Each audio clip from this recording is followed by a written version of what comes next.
We are officially entering Scorpio season as I record this, and as the days grow darker and the air gets crisper here in the Northern Hemisphere, there is an undeniable sense of magic and mystery in the air as the veil thins. Now, this is also a time in our collective evolution where we are moving through these thresholds of harmonization, and I received a message last month that this time the veil would not just thin, but actually be dissolving. I got this message, dissolving the veil. So we are receiving potent codes as we move through this threshold.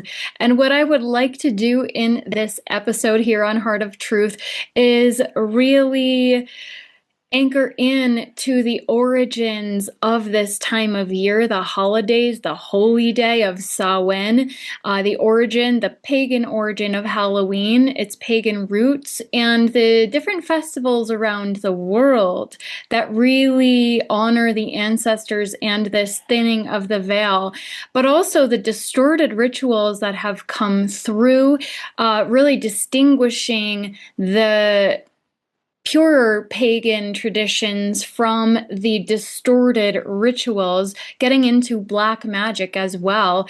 And then, of course, safely navigating this portal of spirits. So how do we connect and utilize this really potent Scorpio energy that is one of alchemy to work deeply with our subconscious, to work even with our guides without getting entangled with spirits? So let's dive in. The origin of Halloween is in a pagan festival known as Samhain, which is basically the Celtic New Year, held around October 31st to November 1st. So thus the reason for Halloween being celebrated on the 31st. But we're also going to dive into all the different traditions around the world and the different, All Saints Days and stuff that are around this time.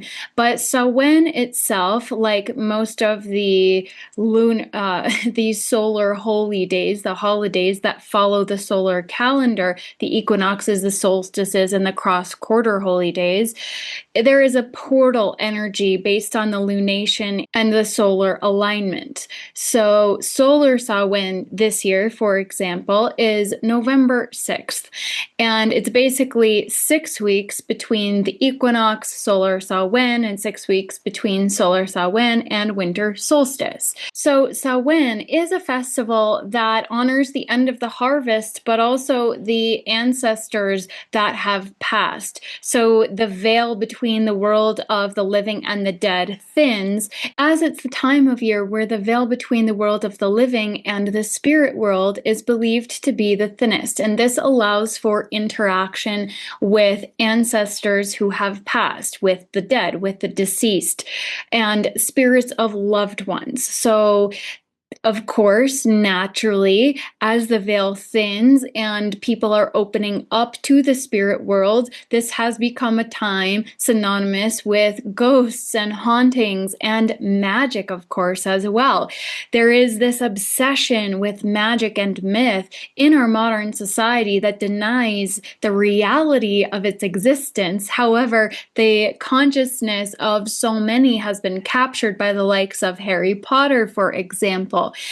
And there is a deeper meaning for this, why so many people have such a resonance and attraction to Harry Potter and the fantasy realm, the fantasy world of magic and the fae. There is this massive growing genre of romantasy, right? Where people, writers, authors are creating these worlds of magic, these worlds of shapeshifters.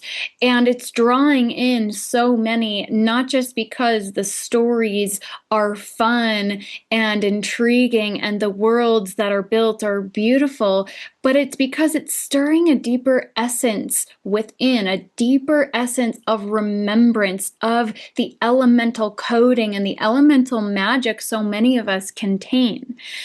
And at the same time, we have not gone through the initiations, and we don't have any capacity, collectively anyway, to grapple with the spirit world with a level of energetic protection, with a level of energetic maturity and mastery. So people are out there summoning spirits and demons without having any clue what they're doing. So we're going to get into that. But Samhain then is, of course, the origin of Halloween, of modern Halloween. And a lot of the same traditions were passed on, just commercialized and perhaps slightly distorted. So Samhain involves bonfires, feasting, and rituals to ward off evil spirits, because even if we're opening up to commune with benevolent ancestors, anytime somebody opens up, there's a possibility, without proper protection in place, to open up to darker energies and entities. So again, we'll get into that.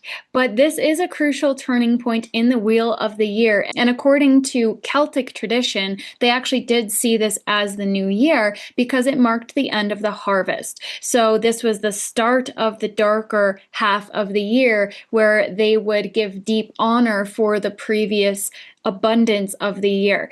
This is also a time where the cycles of life itself were really honored and respected. There was a sense of reverence for the cycles of nature through these earth-based, what we call pagan traditions. So death itself is honored as part of this life cycle. The death represented by winter, as the land, the soil itself, does not have the capacity to grow life. But this is when the seeds are also nurtured, when the soil regenerates. So there is a really potent necessity for the process of death, because through death we have the possibility for rebirth, which brings me into Scorpio and the archetype of death itself. Scorpio as the archetype of death. So when we think of death, a lot of us in modern culture and society have great fear and resistance toward grappling with the essence of death. We deny that it's a reality until we're confronted with it directly. And what I really want to anchor in here is death is not just the end of life. It is transformation. It is change. It is rebirth. It is the ending to create the possibility for the new beginning. So it's that shedding of the old to rise from the ashes like the phoenix. So we have this fire energy that kind of comes through. Even though Scorpio is in itself a water sign, it's moving through the emotional depths and then rising up like the phoenix. That is the level of mastery. So the Scorpion is the Scorpio sign is represented by the scorpion, the eagle, and the phoenix, representing the journey of transformation itself, but also the journey of mastery, becoming the master alchemist that is the phoenix. So with this energy, with this essence with us, there really is that sense of deep mystery, that sense of potent alchemy and magic that feels like it's at our fingertips, perhaps, because it quite literally is.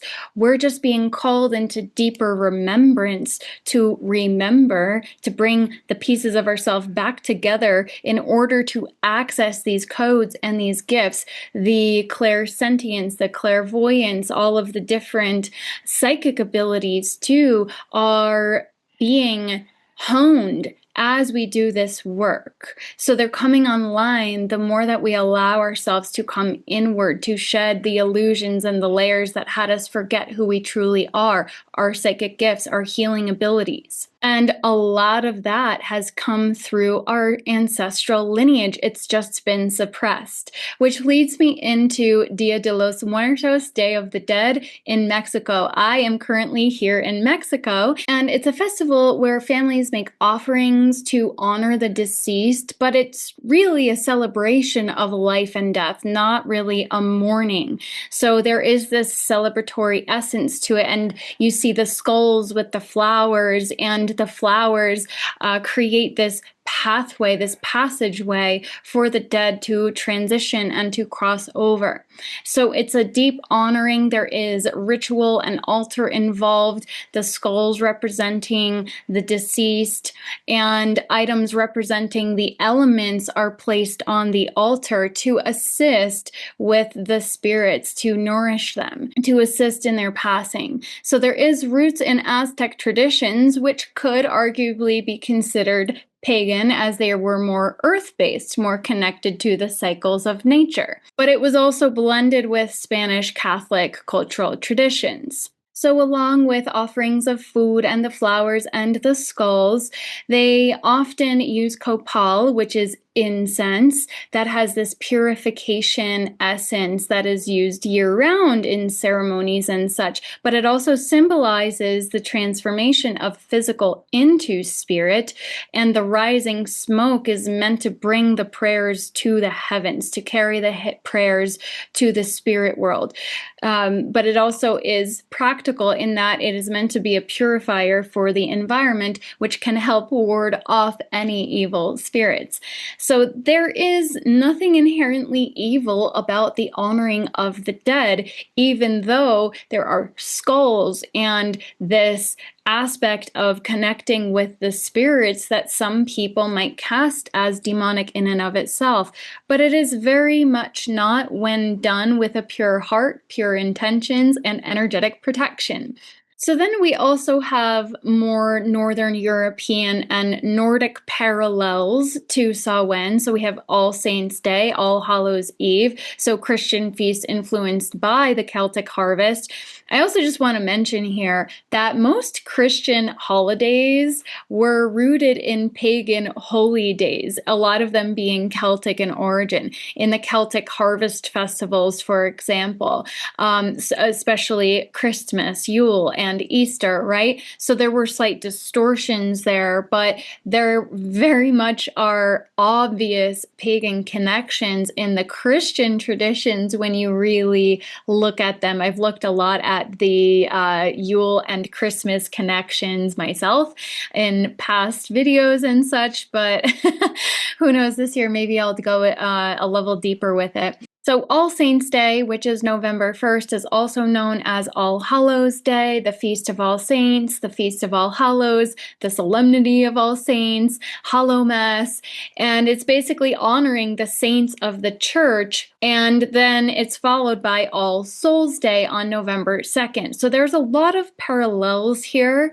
with Dia de los Muertos and Samhain itself. And then in the Nordic tradition, they have what is known as Winter's Night. I will not even attempt to pronounce the actual word for it, but it is a festival rooted in the Viking Age in Scandinavia that marked the beginning of winter, very much like Samhain. So this multi-day celebration was at the end of harvest season again, and included feasts, rituals, and offerings to gods and ancestors to ensure protection and prosperity during the cold months ahead.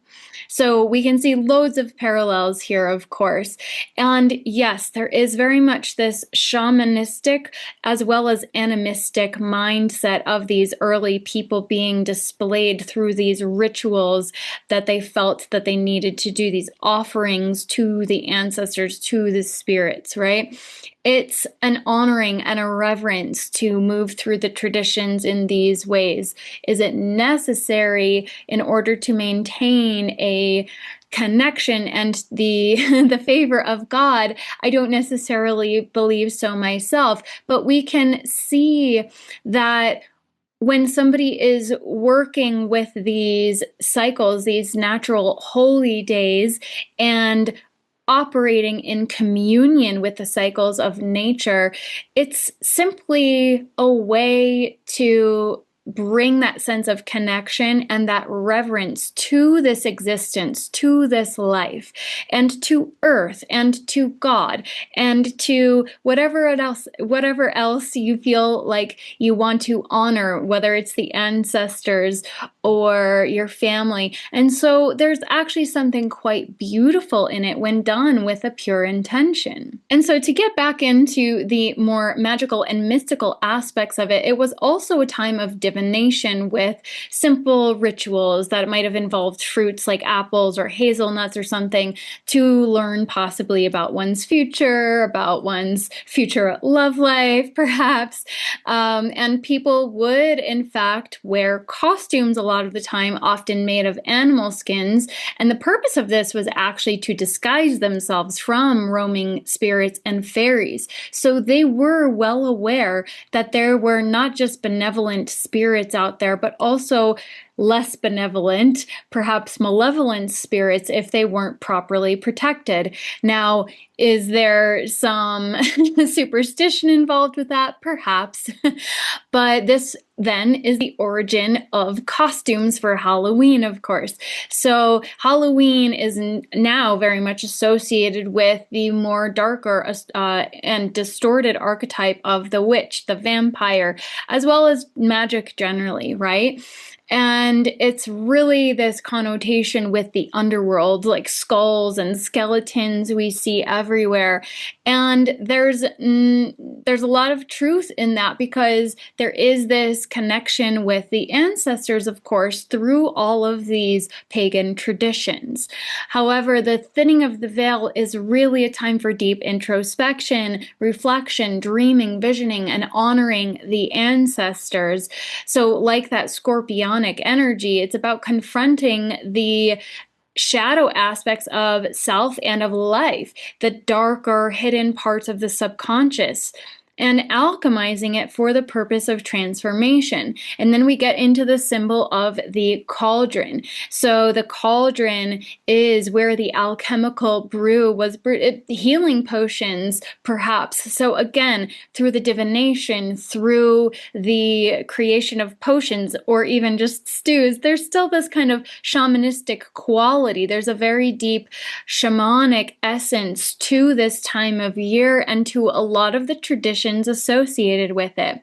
But we are really being called to remember the archetype of death itself as change and transformation that brings us deeper into the great mystery, which is another term for, almost ironically, what many Christians now call God. So really, the thinning of the veil, if we are connecting with the pure essence, is actually going to bring us closer to the pure essence of God's source, the great mystery. So this is what the true essence of this time is meant to be. And then we have all these distortions and overlays where people go out, party, get drunk, the alcohol opening them up to spirits, drinking spirits, opening them up to spirits, right? And so this is where we've got to get really clear in our field, in our intention. And I'm not saying don't go out and have fun and celebrate in any way that you feel drawn to, but to exercise an extra level of discernment and energetic protection at this time. And I'll just give a quick mention to my Defense Against the Dark Arts course that is available, that is basically energetic protection and clearing. So I won't go into detail about that now, but if you do feel like you want some extra support with that clearing and protection, that is available inside my school, Illumina Wisdom School, inside the Inner Temple as well. So let's now look at how paganism did in fact become distorted, and how a lot of these overlays and darker rituals kind of originated with the fall of paganism. We can call it that, because most people do associate a lot of the distortions of paganism with these darker sacrifice type rituals, because it did in fact devolve around the world, these traditions, because global collective consciousness reached a point where it began to individuate.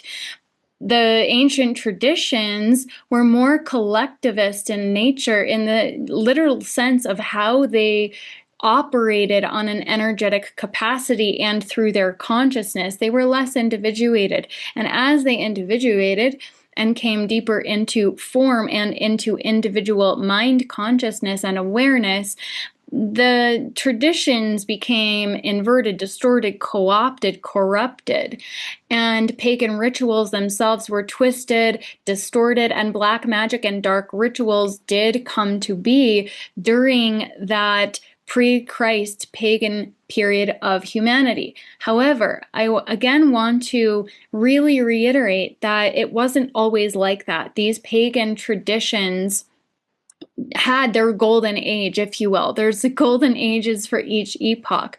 And humanity at that time, again, was more tribal in nature. And so their consciousness was more interconnected, and they were operating with that sense of group consciousness.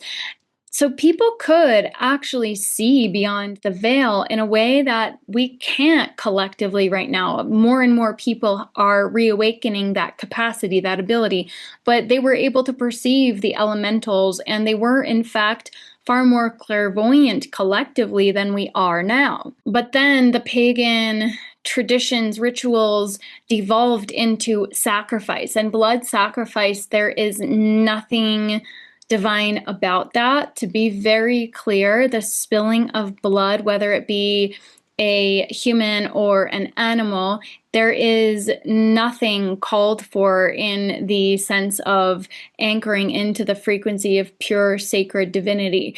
There's no room for that. But then, of course, there very much have been also cultural and religious overlays. So this fear of witchcraft, the witch hunts, persecution, and certain practices going underground, there has very much been this distortion of power and this control and manipulation of the occult secrets being kept by a select group of elite that use this esoteric knowledge and wisdom to essentially control humanity. But what they have done is taken the inverted, distorted rituals, they've opened up to these dark entities, and they've basically utilized dark rituals and even blood sacrifice rituals to maintain and obtain more and more power. So we're going to get into that in a little bit as well. But I do just want to acknowledge that there was a great deal of distortion in the power held by women and priestesses specifically. So women carry a great deal of persecution imprints, as well as guilt and shame for a lot of the distortions and overlays that came through in past lifetimes and even through the ancestral lineages. So this time of year that was once about sacred boundary walking and ancestor honoring really became this dark, twisted, disempowered, and inverted time that is sometimes, or a lot of the time, manipulated by these controlling forces. They know people are opening up. So it's, again, this loosh energy. I know everybody hates that word, myself included, but that's what they do. They siphon, right? And so this is how people get attachments. This is how people wind up with demonic entities and attachments on them, is they open up without protection. And this is a prime time of year when this can happen, especially if people are engaging in rituals. If they're actively participating in rituals, they often, the occult forces and the entities that are disconnected from source and who literally need humanity to survive, they use that as a subtle form of subconscious consent. But in their perspective, it is consent. And so when people open up and they make specific agreements, they don't realize that they can make energetic contracts with these beings that allows them to siphon and attach and keep drinking, literally, like energetic vampirism, like parasitic entities. And this is literally what they are. And so this is also the origin of vampires as I'm saying this, so I didn't even mention vampires or put them in my notes for some reason. Interesting. But this is why all of these archetypes exist. this time of year is associated with those archetypes, not because of just some fantastical imagination that was like, ooh, let's create all these dark figures and associate it with this time of year where the days get darker. It's that there is an actual energetic undercurrent that already existed. And it was taken over, hijacked, overlaid by these entities in the astral, in the eighth sphere, however you want to look at it.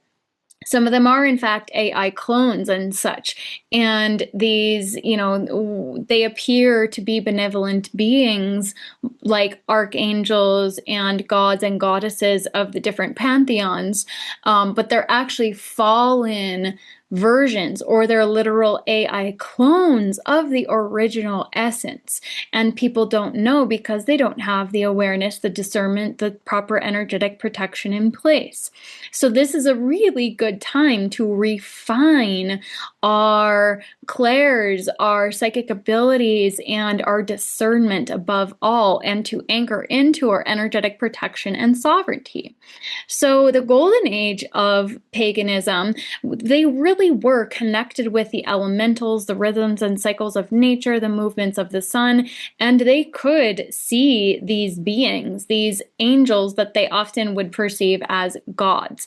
So we're also kind of looking at the distinction now between the solar feminine and the lunar feminine. So the solar feminine, the solar priestesses, followed the solar high holy days that I've already mentioned, the solstices, equinoxes, and cross-quarter high holy days. So Imbolc, Beltane, Lammas, and Samhain are the cross-quarter days, in addition to the spring and autumn equinoxes and summer and winter solstices. So what we're going through now collectively, I feel, is this purging and clearing of the false dark mother, which I have discussed in previous episodes, that is essentially rooted in the lunar consciousness, the lunar priestesses, more associated with the lunar cycles, the new moons and the full moons.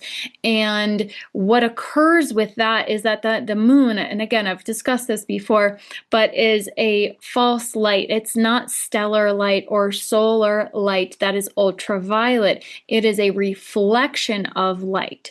And so some people say that there is an organic original moon that is not evil or anything, but the moon was stolen, hijacked, overlaid, taken over, and now it's a control system, right? And so not from a space of fear, but from a space of clarity to kind of disconnect from those lunar overlays. And this is what will help us to purge and clear the false dark mother consciousness. So that lends to people engaging in rituals that are not really aligned, not really of the light, including the blood rituals that are associated with the moon. That's not rooted in sacrifice, but we have to understand that the blood holds codes. And even if we see it as an offering to the land, it can reactivate certain contracts that have been made through the lineage or through past lives, and it's still blood given to the land. So when you think of it from a blood sacrifice or a blood ritual type perspective, even if this blood is considered sacred, we have to really think about what that might be doing. And so this is one of the reasons the lunar teachings can be quite distorted. So again, summoning, contacting, that in itself, we must use a lot of discernment with. I am not personally one to connect with ancestors because most of the ancestors need healing themselves. Not to say that there aren't gifts and wisdom, but if they come through a purified field of the Christ, that is one thing. If they have a message to share with us in a field that is already protected through the Christ, I'm not going to say that there are no benevolent ancestor spirits. Of course not. I do feel a connection with them, but I'm not calling on upon them for guidance necessarily, right? So this is where it's nuanced. This is where it's really using that personal discernment and going within. Because again, getting back into the black magic, to go a little bit deeper, a layer deeper here, a lot of people really just have no clue what the F they're doing when they start dabbling in rituals.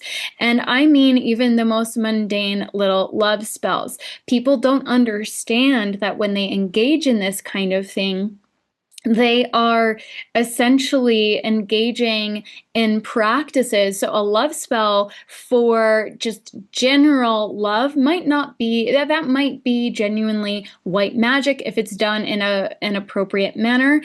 However, when you're trying to, or if somebody's trying to do a love spell for a particular person, we have to understand that magic in its pure form can become corrupted and become black magic as soon as it crosses a particular line of beginning to manipulate the will of others. So when you look at a love spell, that would essentially be manipulating the desires, actions, thoughts, behaviors of another person. Even if the intention seems pure and benevolent, somebody genuinely feels like they're in love with somebody and they just want that love reciprocated. There is an innocence in that, but it's really a naivete if they begin to engage in ritual to make somebody fall in love with them. And here's the thing, you should never want to make somebody fall in love with you. They should choose you. You should want somebody who is going to choose you. So we never dabble in that kind of thing, okay? This is where spells become dark. And then there are people who are out there who are openly practicing Satanists or something, and who are out there, legit, casting black magic on people. And the thing is, karmically, that is going to fall back on them so heavily, even if not necessarily in this lifetime. And I believe the way the energy is, it very well could, for so many people, fall back on them real fast. Like karmic retribution it's like putting it in the hands of God. You don't give somebody their karma. You let God do that. You let God take care of them. You release, forgive for yourself, create the boundary and walk away and let God take care of them in whatever way God deems, because God may allow them to keep rising up because they've made these contracts with darker entities for worldly power. God may allow that to a certain degree because they have a very tough lesson to learn, because they did allow themselves or even make a conscious choice to entangle with the darkness, to make a pact with demonic entities for the purpose of worldly control. So if they deny God, God will let them rise to a certain point. So the fall is that much harsher of a lesson, right? So black magic is basically this esoteric codependency with dark energies, with dark entities, because you're essentially sharing your life force with them in exchange for worldly power. So what we're seeing in the New Age is a lot of people have, consciously or subconsciously, unconsciously, perhaps in some kind of plant medicine ceremony where an entity came in and told them that they were so-and-so reincarnated, for example, right? And they're going to give them all the gifts, the power, the wisdom, but usually that's a dark entity. And those people are making contracts with those darker energies, again, in exchange for that worldly success, for that worldly power, for that material wealth. And so a lot of people that we have seen gain huge followings, this visibility, this cult-like following a lot of the time, that's a huge red flag. And, a lot of money, not that money is bad. I very much believe in spiritual abundance and that those truly connected and in service to God should hold the wealth, because what will we do with it? We will do good in the world. We will create the new systems and structures, but those others are in their egos are in service to self, and so they make these dark contracts. So those entities themselves are disconnected from source, and so they will needle and wheedle their way in. Needle and wheedle. They will get their way in the most manipulative manner. And so, yes, a lot of people are unawares, and they do a contract or an agreement from a space of desperation, and they think maybe the entity is benevolent or neutral. And really what's happening is that entity is manipulating them because they need a source to feed on, because they know humanity, we have the codes that are connected to source. So entities that merge with people will affect their physical reality. And eventually, when that source is beginning to dry up, for example, it will affect that person's appearance, and, things will eventually start to crumble. But for a time, they will gain worldly success. They will gain this sense of momentum and growth and validation of the ego. So again, this is why having an awareness of how the occult operates and how black magic works and the fact that it exists in itself, this is just important for us to really understand as we navigate the journey of spiritual awakening and activating our psychic gifts and navigating these portals where the veil thins, so that we have this level of awareness and discernment in place so that we can, again, anchor in protection and energetic sovereignty. So getting back into the veil dissolving and this portal that we're in, so we're just going to recap a couple of these ideas here to get us back into this stream. Again, Samhain is when the veil thins. It's this threshold between the dying year and the dark season. And it's where the hidden world, the shadow, and the ancestors become visible. So it's basically activating this veil or membrane between the seen and the unseen, life and death, the living and the dead, ancestral and future as well. So when I feel into this idea of the veil dissolving, it is not about seeing ghosts or spirits or even accessing memory and ancestors, but it's really about dissolving the old structures and overlays of distortion, of separation consciousness, of untruth and misalignment, so that something deeper can be born through the darkness. It's going beyond rebirth into the becoming.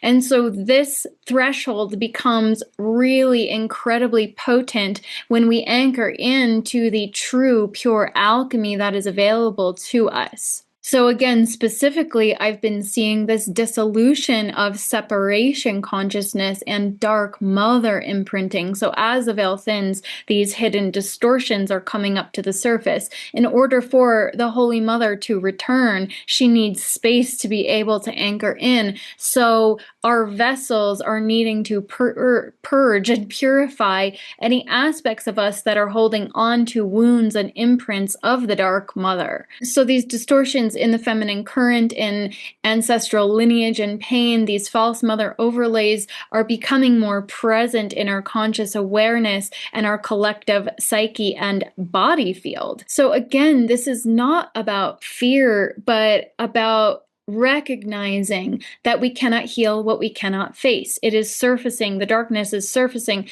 so that we can see what needs to shift in order for the Holy Mother herself to return. So it's this energetic, I call it purging, purification, detoxification, if you prefer. So this is the phase that we're going through. It's like allowing what has been repressed to leak out through those cracks in the veil, to be witnessed, integrated, cleared, alchemized. This specific dissolution energy is coming through because I feel we're at this point, this threshold in collective consciousness where that veil that can also be seen as the false matrix is beginning to crumble and collapse and be dismantled. And this is within our own consciousnesses, that our own memory field, our imprinted memories, our imprinted energetics are being alchemized and purified. And so what I saw as a visual in my cosmic convergence transmission from last week was it's the previous episode, was this false firmament type energy. It's like the comet itself, Three-Eye Atlas, which I'm going to get back into in a moment because of the alignments here in this threshold.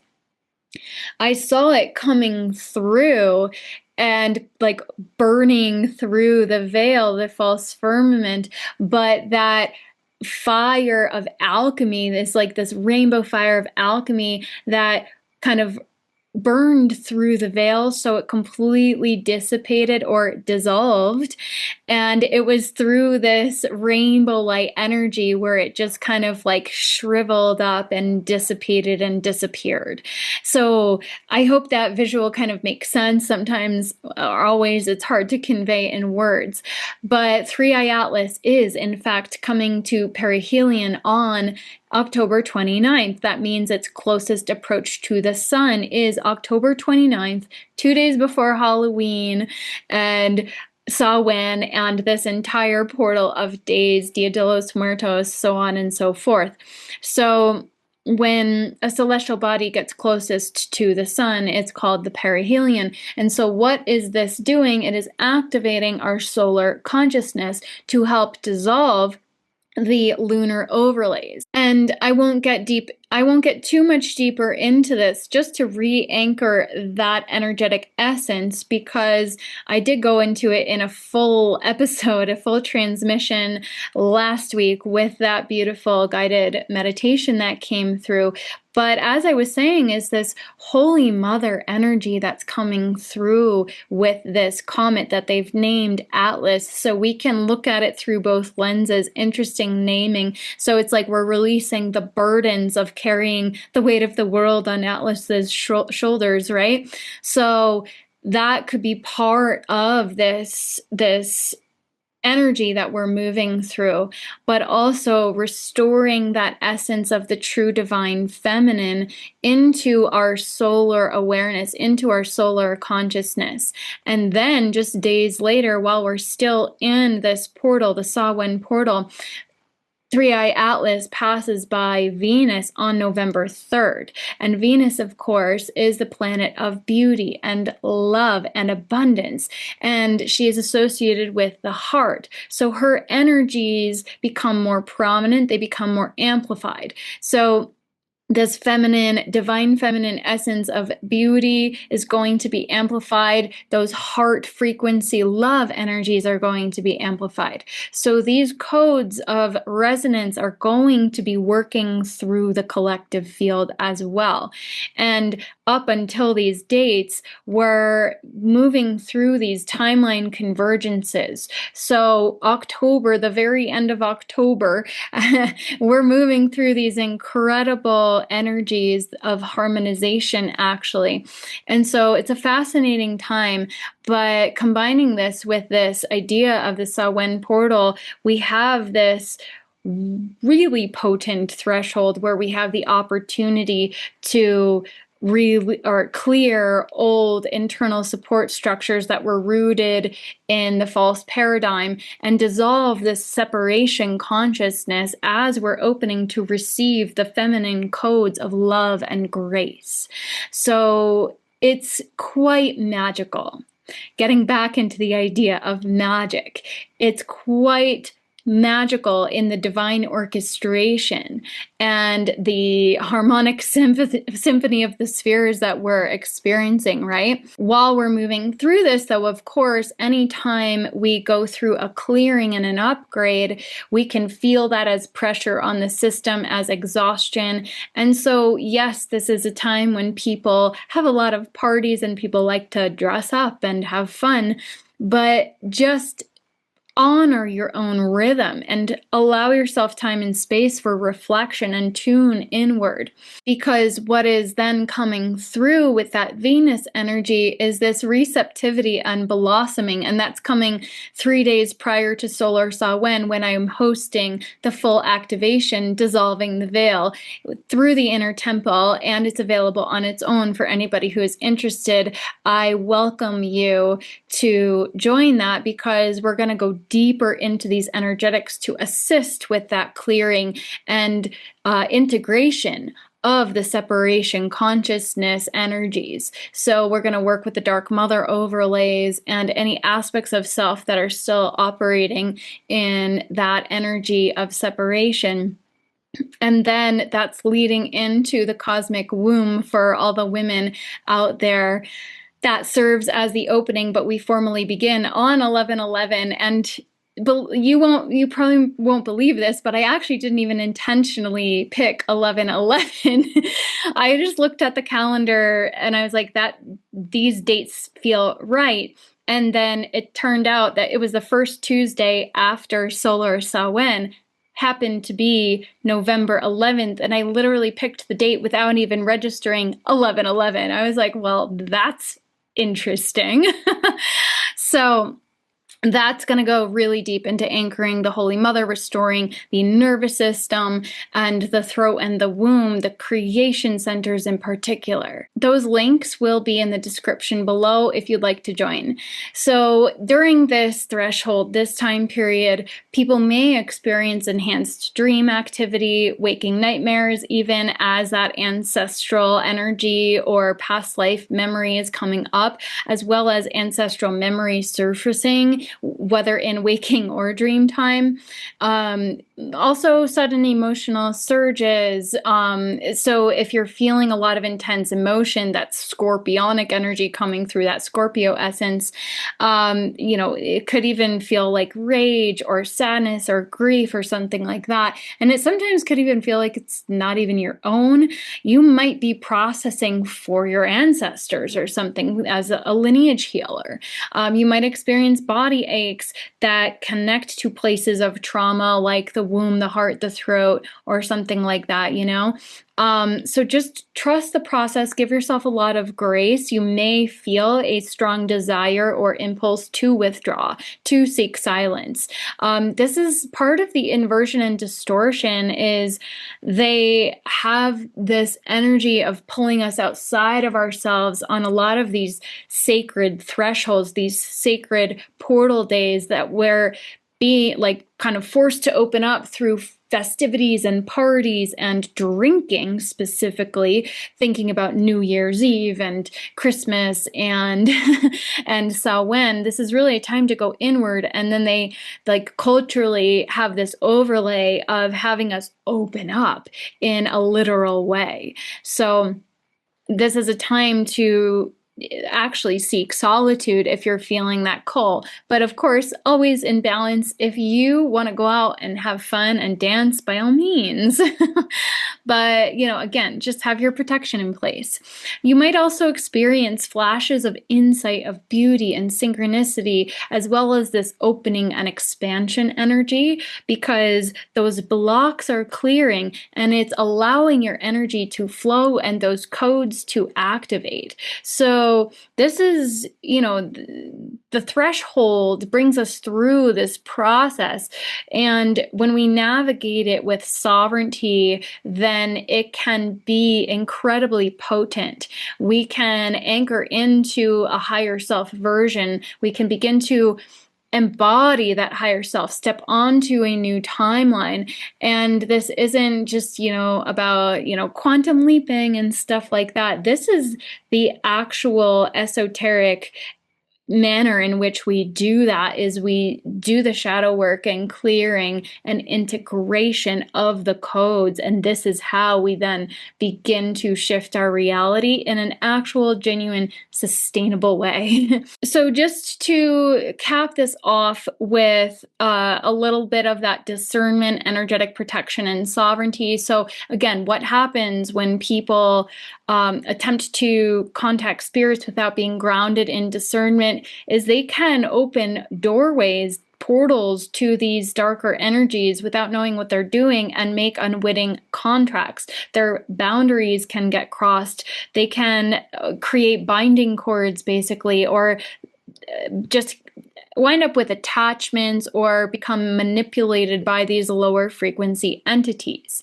So energetic hygiene is of the utmost, especially now, always at this time and this day and age, but especially now as the veil thins, this is the time to really ramp that up and exercise so much discernment and caution, especially if you choose to engage in any kind of ritual or ceremony space that anybody might be holding.